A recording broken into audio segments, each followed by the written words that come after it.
Y yo quiero que vayamos al libro de Lucas capítulo 18, versículo 1, donde nos habla la Biblia sobre esta escritura, hablando sobre no desfallecer, ¿verdad?, en nuestra oración. Dice, y les refería a Jesús otra parábola para enseñarles que ellos debían orar en todo tiempo y no desfallecer o desmayar, ¿verdad?, dice la versión 60.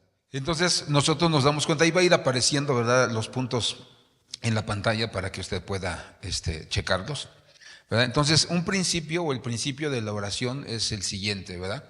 El hermano Carlos me hacía la pregunta en esta semana que por qué casi siempre oramos solamente a Jesús y por qué siempre pedimos en Jesús y por qué, ¿verdad?, clamamos a Jesús, que con el Padre, que con el Espíritu Santo, pero yo le explicaba que los tres son uno solo. Entonces, cuando alabamos a Jesucristo, alabamos al Padre y al Espíritu Santo. Entonces, nosotros en la oración vemos que los tres intervienen, ¿verdad? Lo primero que vemos, o el principio, es que le oramos al Padre, Padre nuestro que estás en los cielos. Y después lo hacemos o lo pedimos en el nombre de Jesús, ¿verdad? Y después somos guiados por el Espíritu Santo. Entonces nosotros en la oración vemos que interviene Dios Padre, Dios Hijo y Dios Espíritu Santo. Dios Padre es a quien nosotros, ¿verdad?, le oramos. Lo pedimos en el nombre de Jesús y también lo que hacemos es ser guiados por su Espíritu Santo. Por eso dice la Biblia que en Romanos que el Espíritu Santo guiará nuestras oraciones y las llevará hasta la presencia del Señor. Porque a veces nosotros oramos dolidos, ¿verdad?, o atemorizados y oramos de una manera equivocada, pero el Espíritu Santo se encarga de llevar o encauzar nuestra oración de tal manera, vamos a decir lo que es nuestra intérprete, dice, no, Señor, no quiso decir esto, sino que quiere decir esto. Entonces el Señor, ¿verdad?, obra a través de eso. Y quiero que veamos, ¿verdad?, cómo debe ser la oración. Vamos a ver la primera cosa. Lo primero que debemos aprender en la oración es que hay que ser constantes.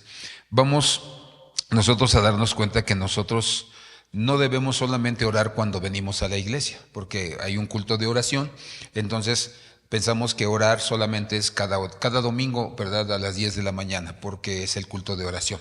O la segunda cosa, ¿verdad?, creemos que se debe de orar siempre que tenemos alguna dificultad o alguna necesidad, ¿verdad? Entonces, por lo regular los cristianos que ignoran, ¿verdad?, la doctrina de la oración, solamente piensan que esos dos tiempos de oración son los que a nosotros nos van a poder dar la vida, la victoria, ¿verdad?, y nos van a poder sacar adelante. Pero nosotros nos damos cuenta que no es así, ¿verdad? Ahí en la pantalla hay un perro, ¿verdad? Ese perro se llama, ¿verdad?, el perro presa canario. Ese perro es conocido porque es un perro de caza.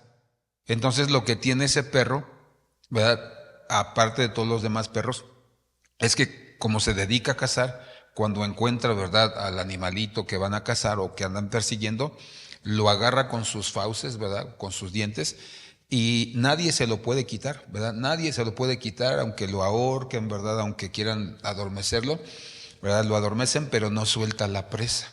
Entonces, cuando hablamos de que nuestra oración debe ser una oración constante, estamos hablando acerca de que así tenemos que ser nosotros hasta que no tengamos la respuesta del cielo a nuestra vida.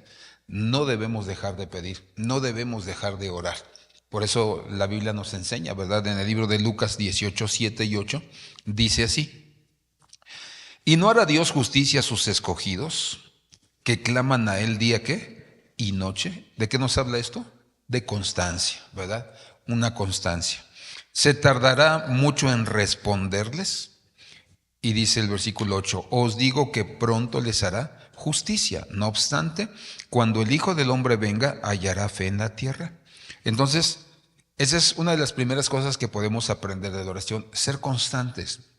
Hasta que Dios no nos responda, no vamos a soltar nuestra presa, ¿verdad? No vamos a soltar nuestra petición, de tal manera que podremos escuchar las voces de los demonios, de las personas, que no va a venir nuestro milagro, pero esa es la constancia en la oración. ¿Quieres tu milagro? Comienza a pedir todos los días hasta que se dé. Y déjeme decirle que pueden pasar años, ¿eh?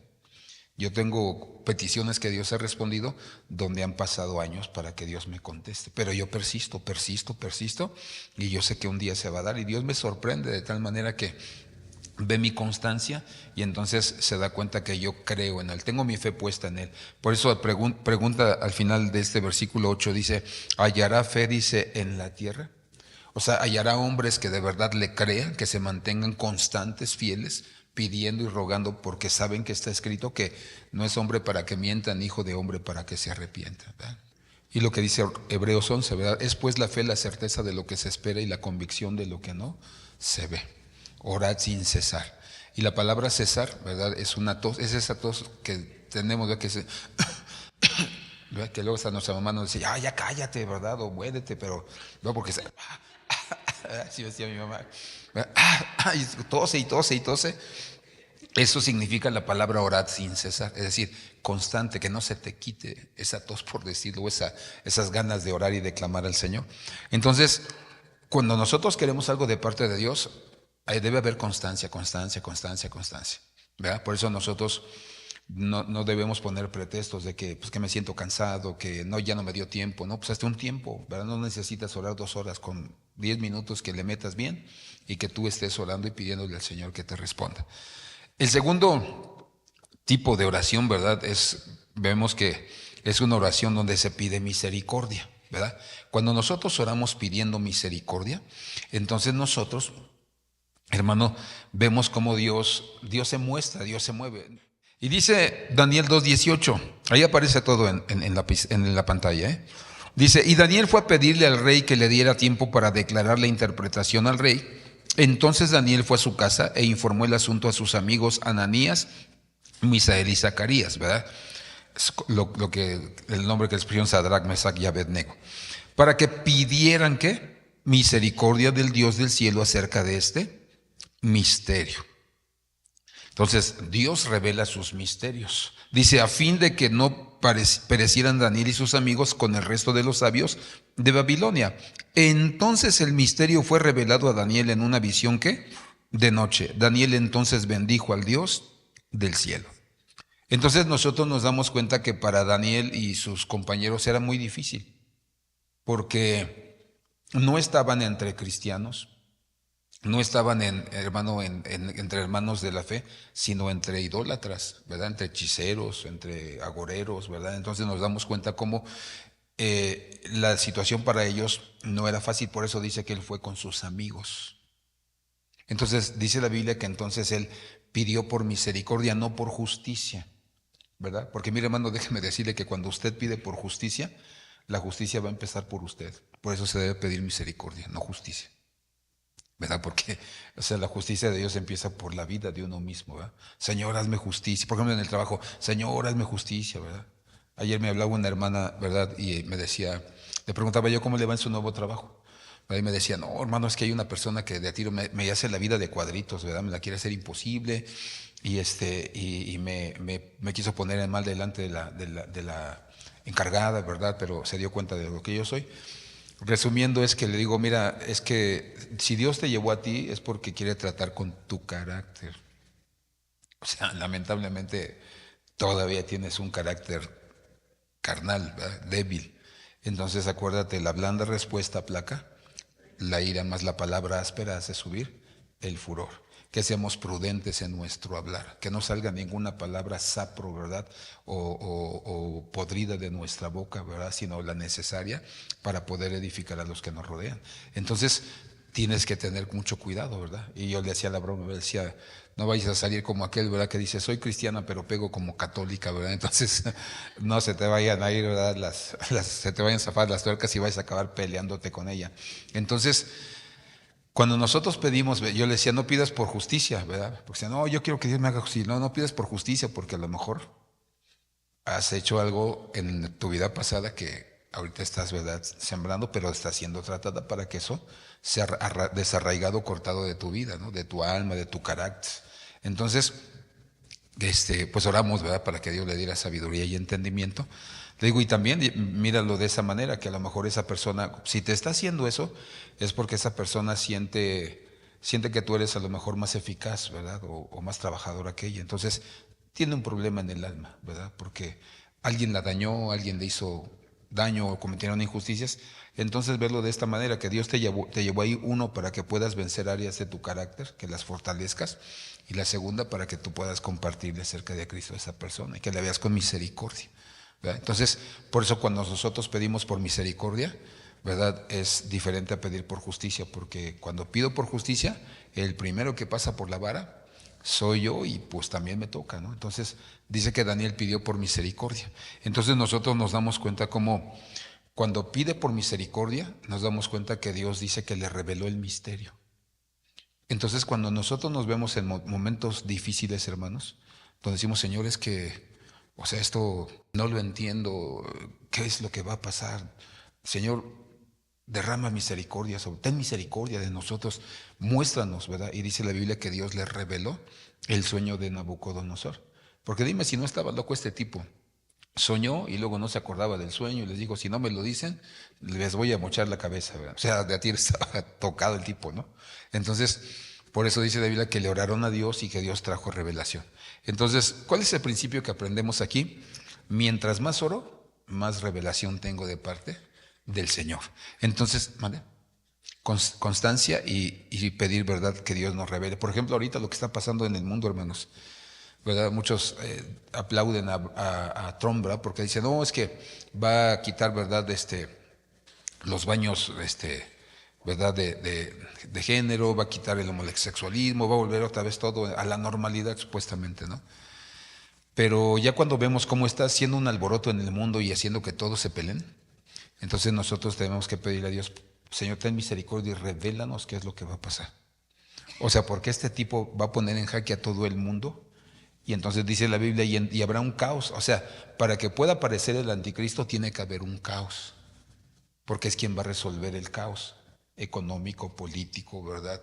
Militar, etcétera, etcétera. Entonces, por eso nosotros nos damos cuenta cómo, o sea, el Trump se está haciendo todo este movimiento, entonces lo que estamos diciendo, va a haber un caos económico, político, ¿verdad?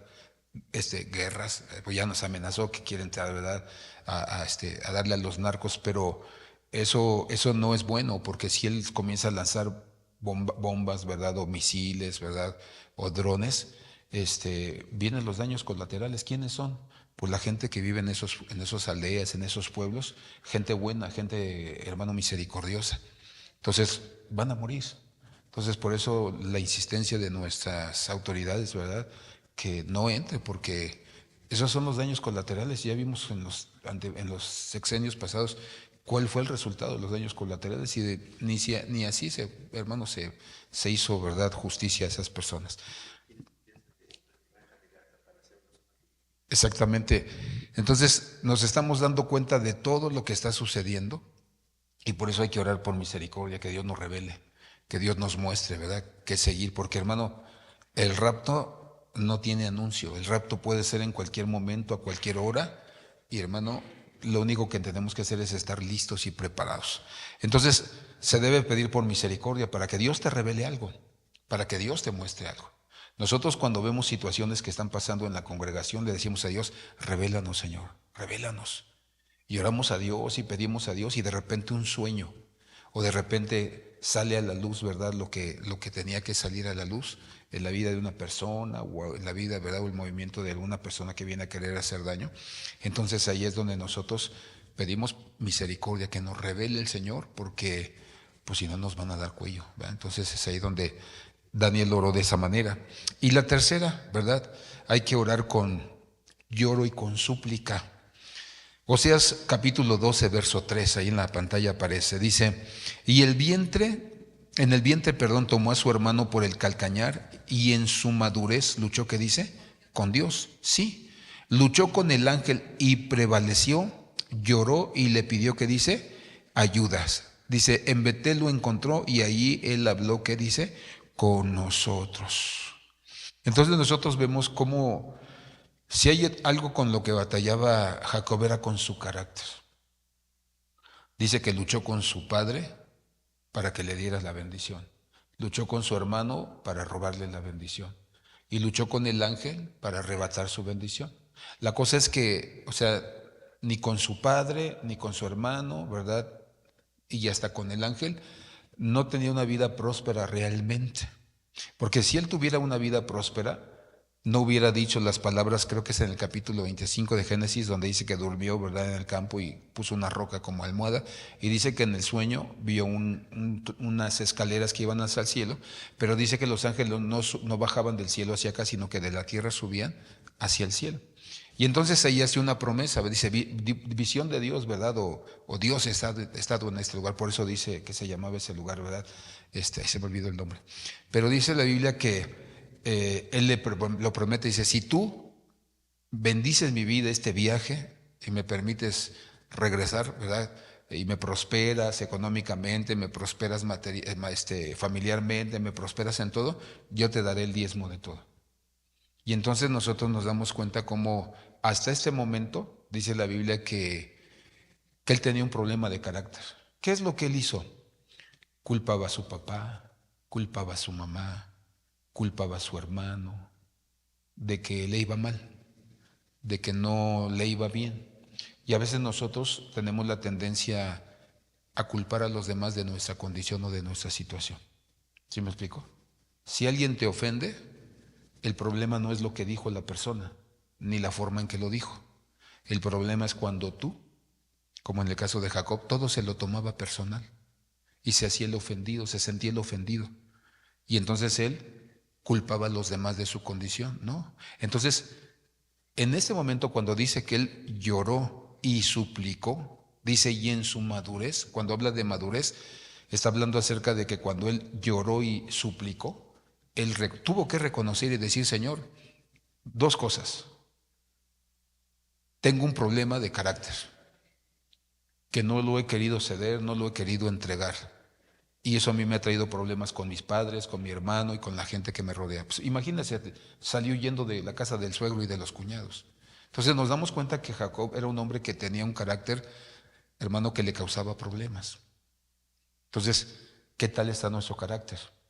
Era una persona que cuando le decían algo se ofendía, ¿verdad? Dice que cuando llegó con sus esposas, ¿verdad?, les dijo, pues ya sus hermanos me maltratan, ¿verdad?, ya me tienen envidia, ¿verdad?, ya no me hablan de la misma, o sea, siempre sentido de que todos los demás están mal y yo bien. Al contrario, ¿no? Si le hubieran dicho, oye, mira, esto no está bien, ¿sabes qué? Muchas gracias, ¿puedes orar por mí para que Dios me ayude, para que Dios me dé entendimiento? Y a machetearle en esa área de debilidad, ¿verdad?, de nuestras vidas. O sea, porque cuando alguien nos dice algo que no está bien o nos hace ver alguna situación, o sea, casi siempre nosotros no reconocemos, nos enojamos o nos hacemos los sentidos. Entonces, ahí es donde nosotros perdemos. Entonces, en la oración hay que llorar y suplicar, libérame de eso, Señor. O sea, libérame de esa actitud porque no me está ayudando en nada.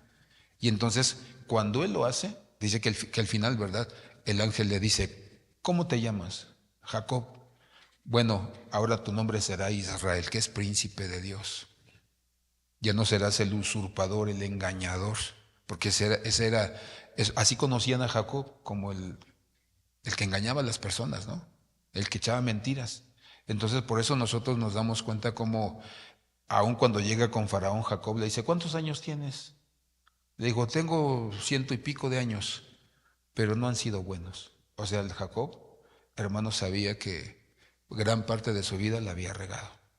Entonces, cuando tú y yo nos acerquemos a orar a Dios, hagámoslo con lloro y con súplica, diciendo al Señor, yo quiero quitar este mal carácter que tengo, quiero quitar esta rebeldía que tengo arrastrando a lo mejor desde mis tatarabuelos, esta actitud tan hostil con la gente, tan dura, esta actitud de apocamiento, de siempre agachar la cabeza y siempre vivir avergonzado, sintiéndome menos que los demás, siempre creyendo que las oportunidades son solamente para los buenos o para los que, Señor, te buscan y no para mí.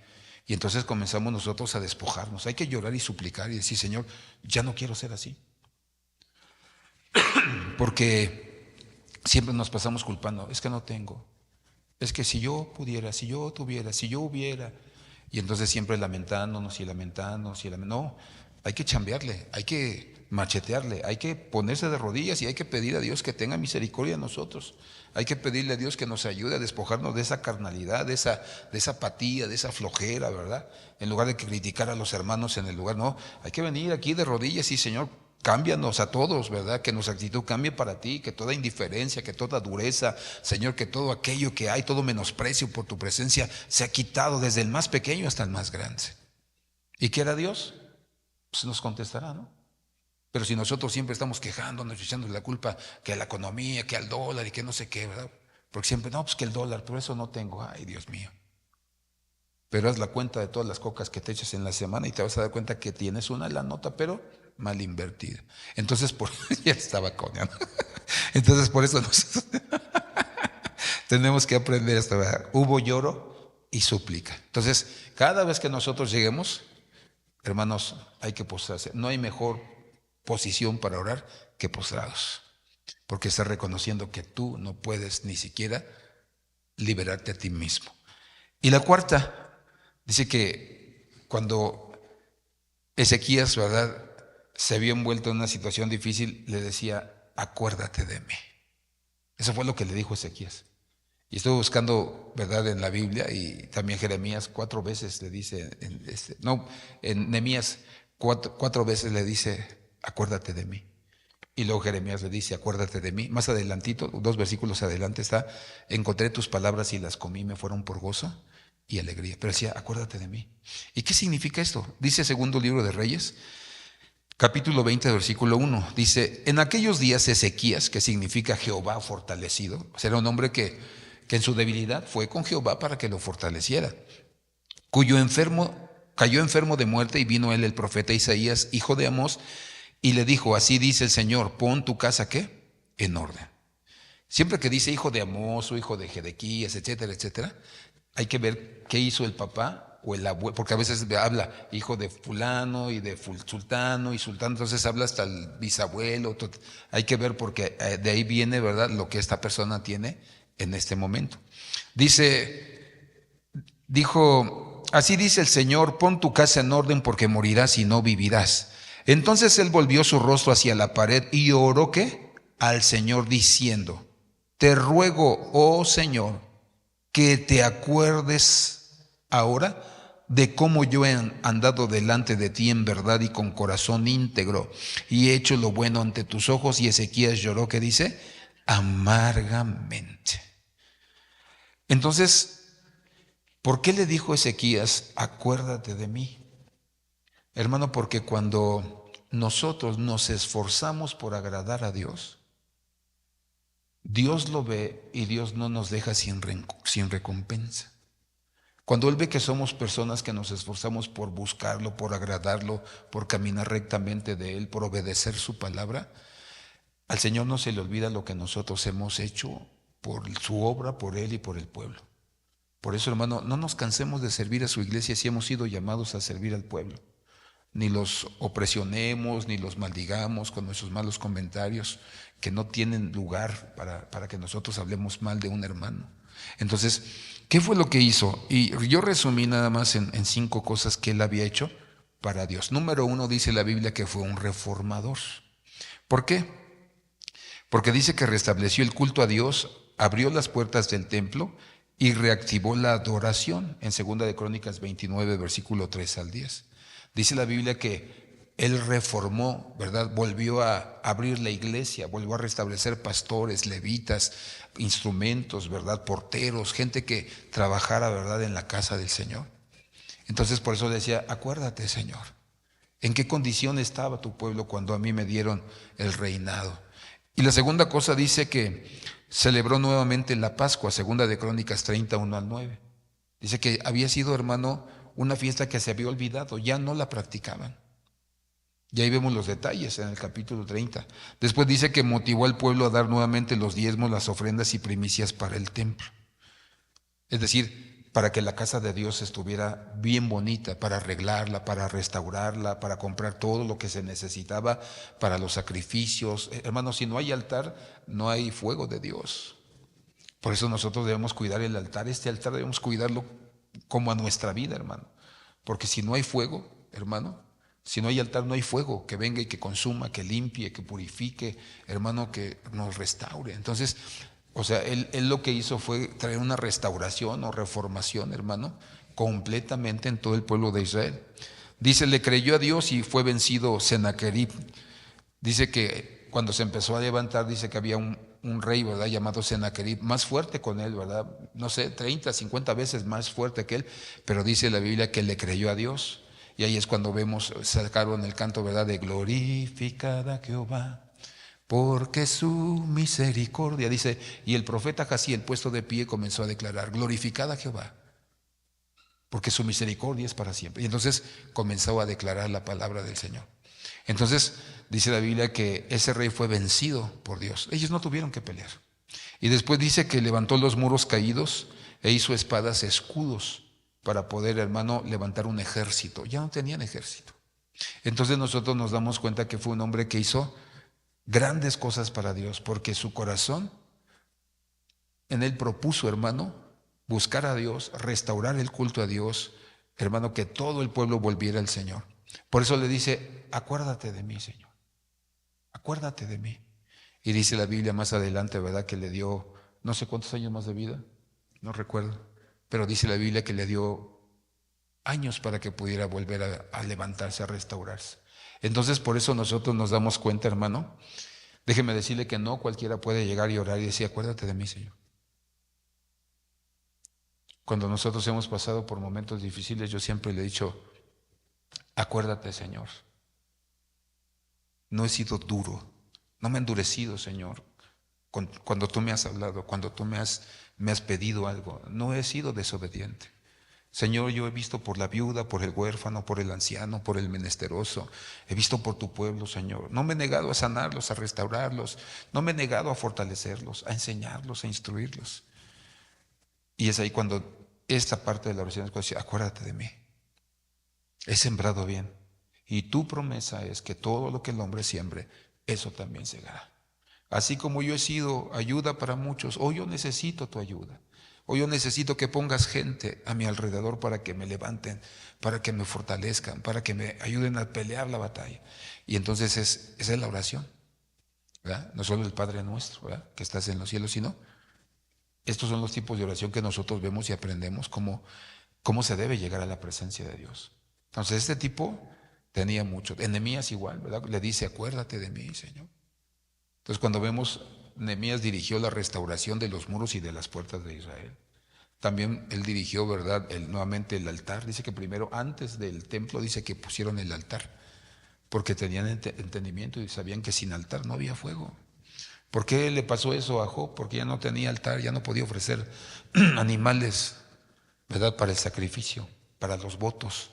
Entonces, hermano, Satanás vino y le destruyó completamente. Entonces, esos personajes dijeron, ¿verdad?, acuérdate de mí. El ladrón en la cruz, ¿verdad?, dijo, Señor, acuérdate de mí cuando estés, dice, en tu reino. No he hecho bien. Que bueno, la historia, ¿verdad?, es la historia, no digo que sea verdad, pero la historia dice que él era el ladrón bueno, ¿verdad?, que era el Robin Hood de su tiempo, ¿verdad?, robaba a los ricos para darle a los pobres. Eso dice la tradición, pero pues como usted y yo no vivimos ahí, pues no sabemos, ¿verdad? Pero en otras palabras le estaba diciendo, de verdad que sí estoy arrepentido, Señor. Y yo por eso te pido una oportunidad, compadécete de mí. Casi le dijo, dice igual la tradición que uno se llamaba Dimas y el otro Gestas, ¿no? Entonces casi le decía, ¿verdad?, pues mira el Gestas, ¿no? O sea, ¿qué actitud tiene contigo? Ya estamos a punto de morir, pero yo no quiero ser como él. Yo creo en ti. Por eso le dijo el Señor, de cierto te digo que esta tarde estarás conmigo en el paraíso. Y después vemos la oración que se tiene que hacer, ¿verdad?, cuando hay cansancio. Éxodo 17, versículo 11 en adelante, dice, y sucedió que mientras Moisés tenía en alto su mano, Israel prevalecía, y cuando dejaba caer la mano, prevalecía Amalec. Pero las manos de Moisés, ¿qué?, se le cansaban.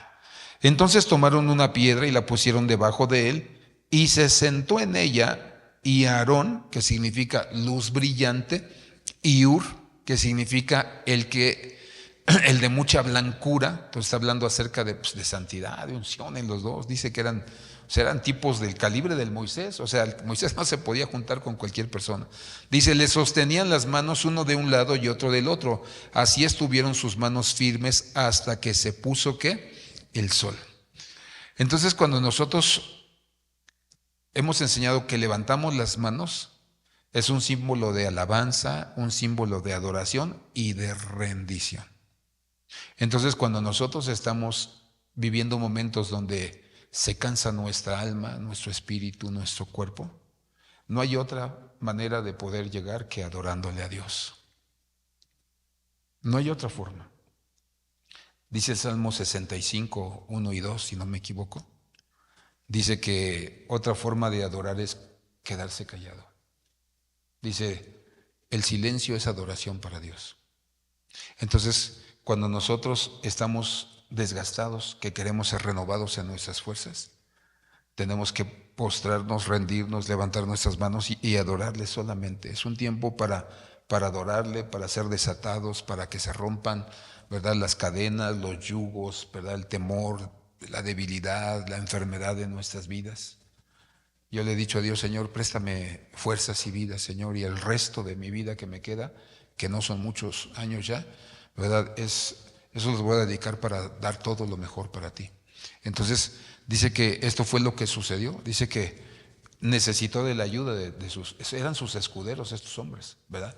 Y entonces dice, fíjese el nombre, dice que Aarón significa luz brillante, alguien que alumbra, que ilumina, que cuando llega la oscuridad se apaga, ¿no?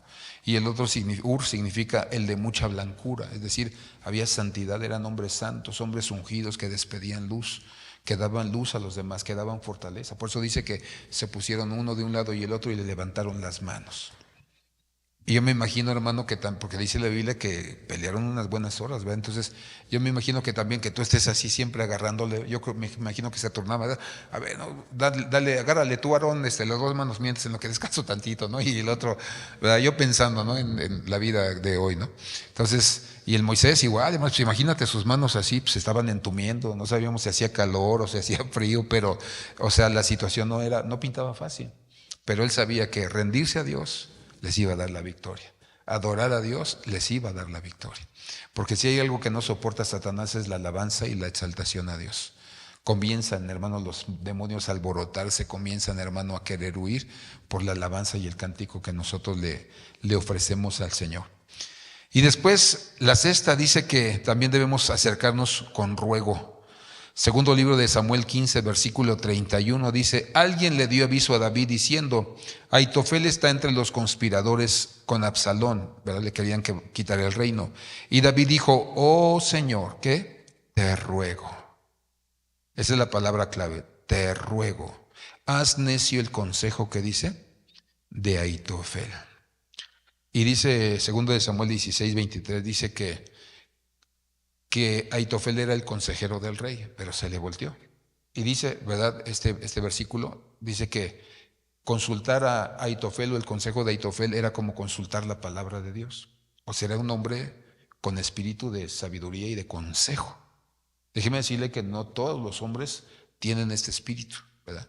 Por eso dice el libro no me acuerdo si es Isaías 7 o Isaías 10, ¿verdad? Donde dice que, hermano, está alrededor del trono 7 espíritus de Jehová y uno de los espíritus es el espíritu de consejo. Por eso cuando usted ora a Dios, pídale, ¿verdad? Váyase a esa cita. A ver, búsquenmela, por favor. No sé si es Isaías 7 o Isaías 10 que habla acerca de los espíritus de Jehová. Amén. Entonces nosotros nos damos cuenta que este cuate tiene espíritu de consejo. O sea, el consejo, por eso dice que aconsejar, pedir consejo era como, ¿verdad?, pedir consejo de la palabra del Señor. Entonces, por eso nosotros nos damos cuenta que este hombre, ¿verdad?, tenía esa capacidad. Pero dice la Biblia que se le volteó a David, dice que se unió, ¿verdad?, a la conspiración de Absalón para quitarle el reino. Entonces, nosotros nos damos cuenta que David le dijo, te ruego. ¿Cuál fue su ruego? Que el consejo de Aitofel no fuera tomado en cuenta delante de Absalón. Y sí, dice la Biblia que cuando dio el consejo, dice la Escritura, ¿verdad?, que a Absalón le pareció bien, pero dice que había ahí un infiltrado de David. Y le dijo, no, mira, tu padre es hombre de guerra y entonces un hombre de guerra piensa de esta manera y de esta manera, o sea, librando a David de la muerte, ¿verdad? Todo el pueblo que iba con él, ¿verdad?, de la muerte. Y entonces dice que Absalón dijo, me parece bien lo que estás diciendo. Sí, mi padre es un hombre de guerra, y dice que no hizo caso al consejo de Ahitofel. Entonces, por eso nosotros cuando oramos a Dios y le pedimos, ¿verdad? Cuando hay gente que está en contra de nosotros o gente que nos quiere dañar, ¿verdad? Haz nulo su consejo, Señor. Yo te pido que, Señor, te ruego que hagas nulo su consejo. Confunde a mis enemigos, Padre. Que no puedan encontrar mi rastro, Señor, delante de ti, ¿verdad? Cúbreme con tus alas, Señor. Llévame al lugar más alto, ¿verdad? A tu tabernáculo, a las moradas de los cielos. Y entonces nosotros pedimos que sea nulo, que se anule o que se confundan nuestros enemigos. Y entonces comienzan a pelear entre ellos mismos, ¿verdad? Señor, ninguna arma forjada contra tu siervo prosperará, ¿verdad? Y entonces es cuando nosotros pedimos como David, te ruego, Señor. Te ruego que no me dejes caer en manos de mis enemigos, ¿verdad? Porque Dios le dijo, a ver, ¿qué quiere? Cuando David dice que censó al pueblo y le había dicho a Dios que no lo hiciera, pero la tentación de, a ver cuánta gente tengo a mi cargo, cuánto domino, ¿verdad? Y dice que cuando Dios, ¿verdad?, le dijo, mira, hay 3 castigos que te voy a poner, tú elige. Dijo, que te juzgue yo, que te persigan tus enemigos tantos años, ¿verdad? O una peste en el pueblo, ¿verdad? Y entonces dice que, porque dice que había mandado un ángel de la muerte y habían muerto muchos, ¿verdad? Dijo, Señor, júzgame tú, porque mis enemigos no van a tener misericordia de mí, pero tú sí. Júzgame tú y júzgame a mí y a mi familia, porque yo he sido el que ha pecado, no ha sido el pueblo. Y entonces dice la Biblia que fue cuando comenzaron a venir las desgracias en la vida de la familia de David, porque era un juicio. Entonces es ahí donde nosotros nos damos cuenta, ¿verdad? Hay que decirle cuando tengamos adversarios, te ruego, Señor, que seas tú, confundiéndolos, avergonzándolos, Señor, quebrantándolos, humillándolos, confundiéndolos. Y entonces el Señor, pues, hermano, obra a nuestro favor, ¿verdad? Entonces son las oraciones que debemos nosotros aprender para entrar a la presencia de Dios. Por eso a mí me encanta, ¿verdad? Cuando la gente a mí me dice, hermanos, que tengo esa situación y eso, ¿verdad? Y pero no sé cómo orar. Le digo, déjame hacerte un modelo de oración, dame chance, tal día te lo mando, ¿verdad? Porque me encanta, hermano, decir, bueno, ¿cómo le vamos a hacer para orar por esto, no? Y ahí tengo mi carpeta de puros modelos de oración, ¿verdad? Entonces digo, aquí vamos a aplicar este versículo y a sacar todos los versículos que tienen que ver con esa situación. Hágale así, ¿verdad? ¿Cómo voy a orar por esto? Por una enfermedad, ¿qué voy a orar por problemas matrimoniales? Búsquese todos los versículos, así es como yo hago mis modelos de oración y entonces me pongo a orar por esa persona o por esa familia y declarando la palabra, así como dice tu palabra, Señor, esta es tu promesa y creemos que vas a obrar, que vas a intervenir, que vas a obrar a favor de tu pueblo. Y entonces comenzamos a ver la respuesta de Dios en la vida de los hermanos y de las hermanas, ¿no? Si están siendo presionados por hechicería, un hermano me decía el domingo, de unas personas que van a su negocio y que le están, me dice, oiga hermano, es que creo que son brujas. Le digo, sí, o sea, sin duda, son hechiceras y le están maldiciendo. Entonces, ya le enseñé cómo hacerlo. Si se atora, llámeme, pero ya sabe usted cómo hacerlo para que usted eche de su negocio toda maldición, ¿verdad? Entonces, es ahí donde nosotros podemos decir, te ruego, Señor, que tú venzas a mis enemigos, confúndelos, avergüénzalos. Y el último, ¿verdad? La unanimidad. Debe haber oración unánime. Hechos 1, versículo 14 dice, todos estos estaban unánimes, entregados de continuo ¿a qué? A la oración. ¿Qué los unía? La oración. Junto con las mujeres y con María, la madre de Jesús, y con los hermanos de él. La palabra unánimes es la palabra griega que aparece ahí, hodomusmadon, que significa unánime, viene de homos, que significa mismo, de tumos, que significa mente, es decir, acuerdo común, una misma mente, una misma alma, ¿verdad? Unánime viene, ¿verdad?, de ánima, de alma. Entonces, una misma alma, una misma mente, un acuerdo en común, donde todos, ahora sí, uno para todos y todos para uno, ¿verdad? Entonces, ese es el principio de la unanimidad. Ahora, cuando nosotros oramos unánimes por una petición, por una situación, ¿qué pasó en la iglesia? Vamos a ver, ahí creo que se los puse. Dice, número 1, se mantenían vivos y en victoria. 1, versículo 14. O sea, Jesús murió, resucitó, se fue, pero dice la Biblia que les dijo, ¿verdad? No se vayan, ¿verdad? Hasta que no reciban el bautismo del Espíritu Santo. Dice, y entonces se mantuvieron vivos orando en victoria en el aposento alto, clamando, glorificando a Dios, pidiendo la visitación del Espíritu Santo, que se agilizara, que se apresurara. Y dice que de repente un viento recio vino, capítulo 2, versículo 1 dice, y llenó a todos. Y tenían como lenguas, ¿verdad?, de fuego sobre sus cabezas. Entonces, ¿qué pasa cuando oramos unánimes juntos, hermano?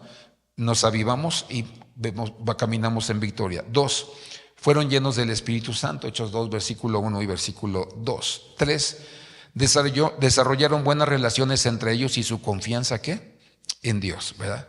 Entonces, si hay algo que nos ayuda cuando nos unimos para orar, es que comenzamos nosotros a desarrollar nuestras relaciones. Quería preguntar algo. Entonces comenzamos a vernos como familia, nos sentamos a partir el pan, la sal en nuestras casas, ¿verdad? Hoy vente a comer, ahora yo te invito, ¿verdad? Entonces comenzamos a hacer amistad con la iglesia. Entonces ya no tenemos la necesidad de ir allá afuera, ¿verdad?, a tener amigos o amigas, sino los tenemos dentro de la congregación. Y sin olvidarnos de las personas de allá afuera que necesitan que les llevemos el mensaje de la salvación.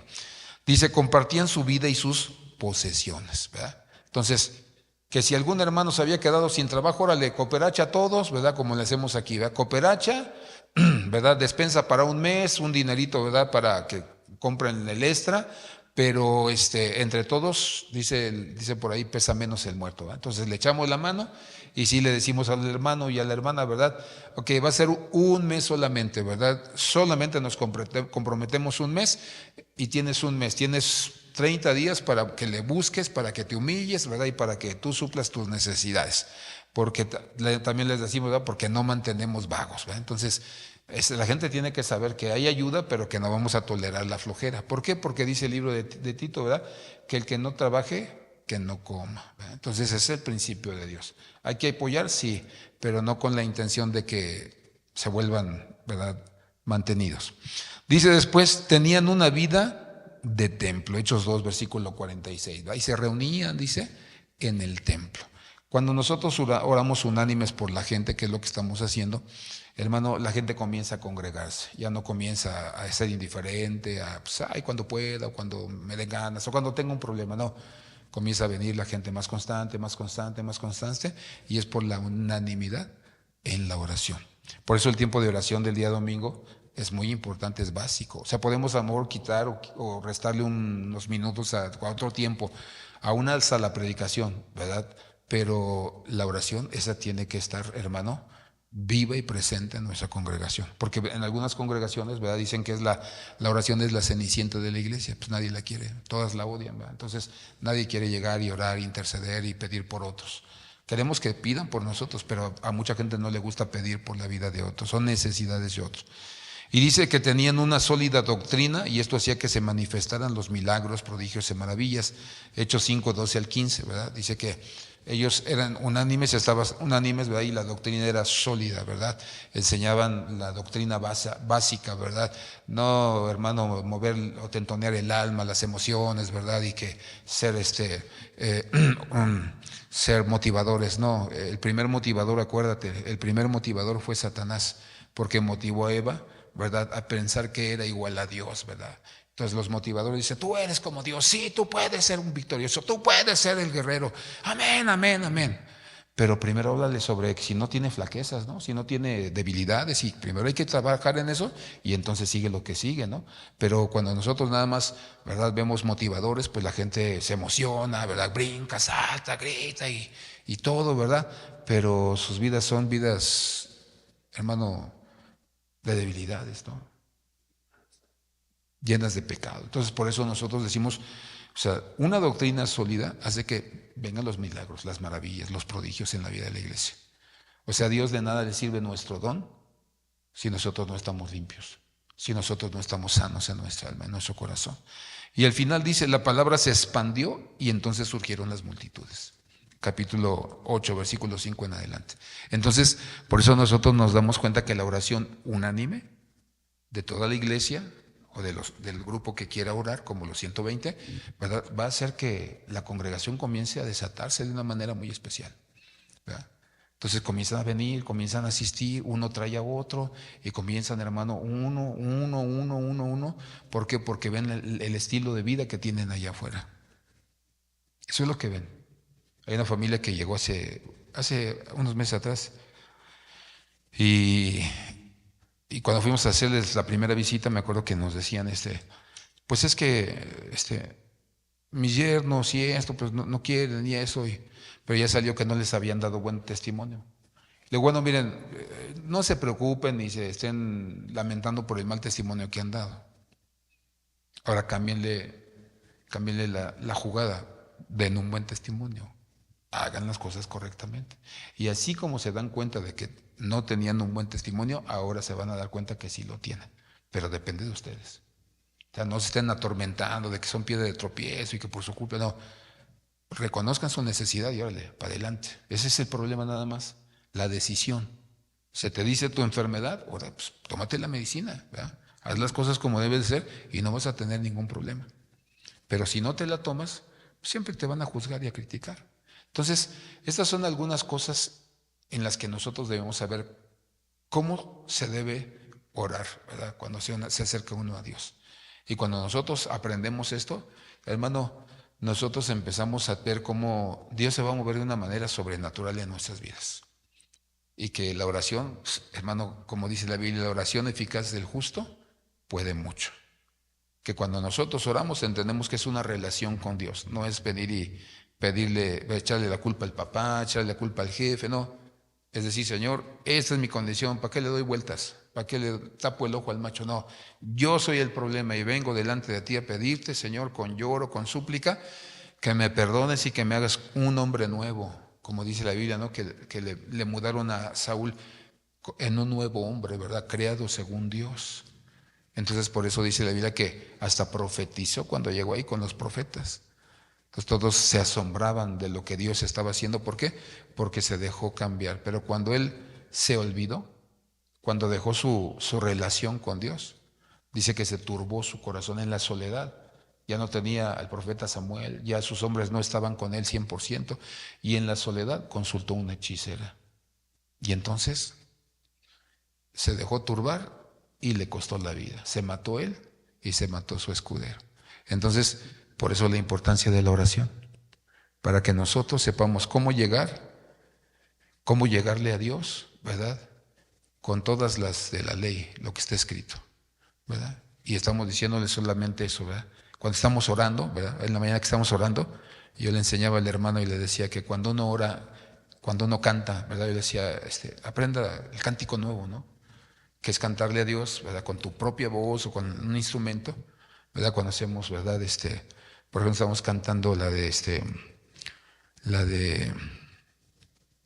Espíritu Santo, renueva hoy mis fuerzas, anhelo siempre estar postrado en tu presencia y contemplarte, de tu fresca unción llenarme. Y lo hacemos con la letra del canto, pero ya después con nuestras propias palabras. Y entonces cuando nosotros adoramos a Dios, cuando ya viene el cántico nuevo, está Dios en su trono, porque hermano nunca se va a quitar de ahí, y dice que está en su trono, y entonces va a decir, ¿quién está cantando? ¿Quién está cantando? ¿Quién está adorándome de esa manera?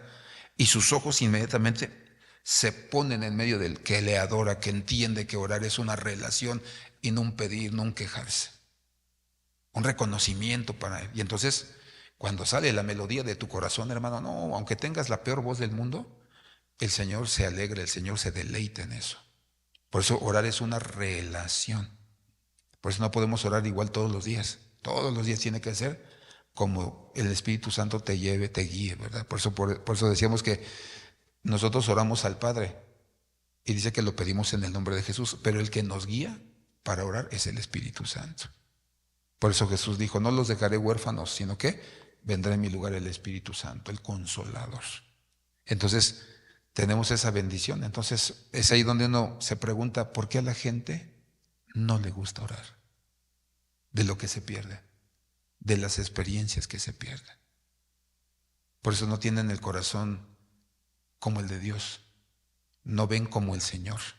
Entonces, por eso nosotros necesitamos darle a Dios gracias porque nos deja comunicarnos con Él.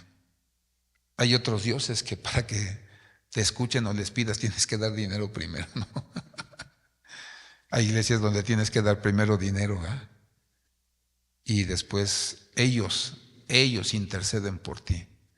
No te dan el privilegio de hacerlo. Y en el Dios de la Biblia, Salmo 115, ¿verdad? Dice que sus ídolos tienen ojos y no ven, manos y no palpan, narices y no huelen, ¿verdad? Boca y no hablan. Pero nuestro Dios tiene ojos, tiene manos, tiene boca, tiene oído, y por eso nosotros tenemos que hablar con Él. Vamos a orar a Dios para que Dios nos ayude, hermano.